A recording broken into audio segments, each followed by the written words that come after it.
Theta plus alpha 5/6 पाई है, cos theta minus 1/2 है, तो हमें बताना है कि tan 2 अल्फा की वैल्यू क्या होगी।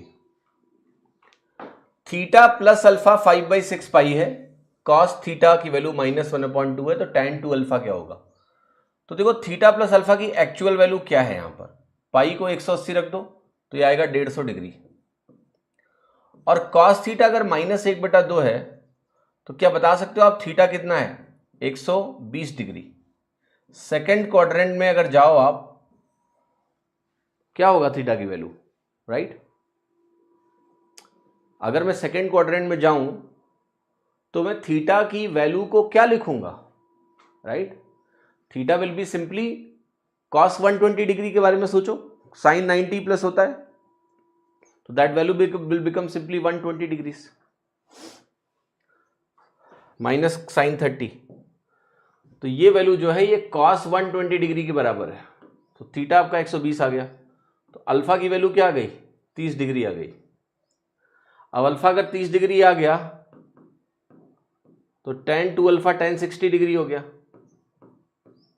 और tan 60 डिग्री क्या हो गया, √3 हो गया। आंसर क्या आ गया, बी। अब मैं तुम्हें एक और सॉल्यूशन दिखा रहा हूं, आंखें चौंधिया जाएंगी, ध्यान से देखना। कॉस जो होता है ना, कहां कहां नेगेटिव होता है, सेकंड में भी नेगेटिव होता है और थर्ड में भी नेगेटिव होता है कि नहीं होता है।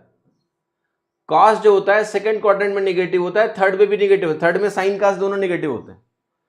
तो ऐसा नहीं है कि भाई ये जो थीटा एंगल है ये केवल सेकंड क्वाड्रेंट में 120 डिग्री होगा, ऐसा नहीं है।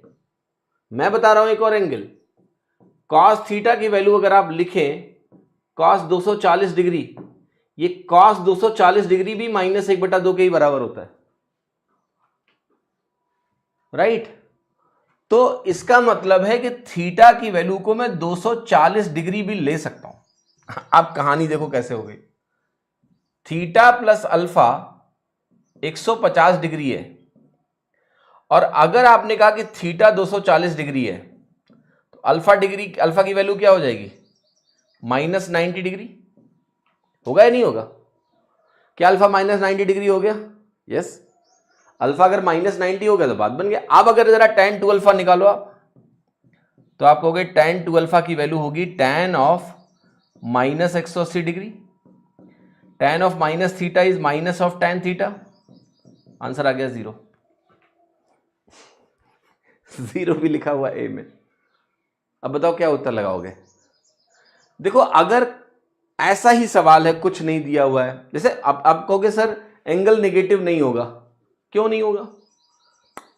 इन्होंने ये थोड़े ना बोला है कि भाई अल्फा 0 से बड़ा होना चाहिए, दे हैव सेड नथिंग, कुछ भी नहीं बोला उन्होंने।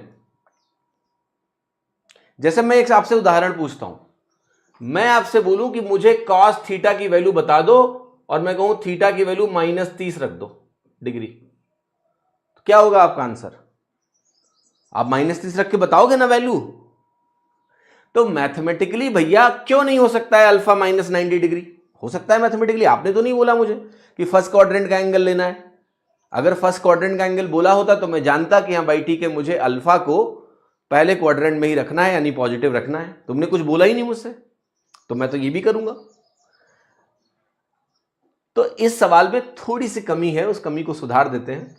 यहां पर आप ये लिख दो कि थीटा कॉमा अल्फा जो है ये 0 डिग्री से बड़े हैं, दोनों 0 डिग्री से बड़े, ये कंडीशन ऐड कर लो। जब ये कंडीशन ऐड हो जाएगी तो ये कंडीशन नहीं चलेगी, this will not work and will say my answer is √3। लेकिन पता है इंपॉर्टेंट क्या है, जब तुम cos थीटा को -1/2 देख रहे हो ना, तो तुम्हारे दिमाग में सिर्फ 120 डिग्री नहीं आना चाहिए, तुम्हारे दिमाग में थर्ड क्वाड्रेंट भी आना चाहिए, तभी तो तुम्हारी समझ है, वरना कहां समझ है तुम्हारे अंदर। अगर तुम सिर्फ कॉस, मान लो एग्जाम में सिर्फ यही सवाल आ जाए कि भाई cos थीटा की वैल्यू -1/2 है, तो बताओ थीटा की वैल्यूज क्या क्या है, तो थीटा की वैल्यू 120 डिग्री और 240 डिग्री दोनों है, अगर हम सिर्फ 360 डिग्री तक की बात कर रहे हैं तो। हाँ या ना, यस, मेक सेंस।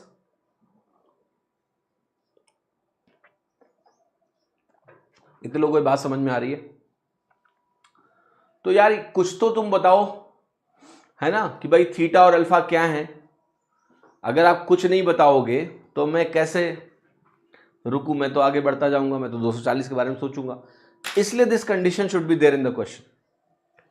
अगर ना भी दिया जाए एसएससी तो कुछ भी खेल कर सकता है, तो उस केस में आप √3 लगा के आ जाना, ठीक है। बाद में चैलेंज भी कर सकते हो कि देखो एक तो तुमने छोड़ ही दिया, ठीक है, मान जाए तो अच्छी बात है, ठीक है। बट अगर एक ही ऑप्शन लगाना है तो जाहिर सी बात है आप √3 लगाओगे।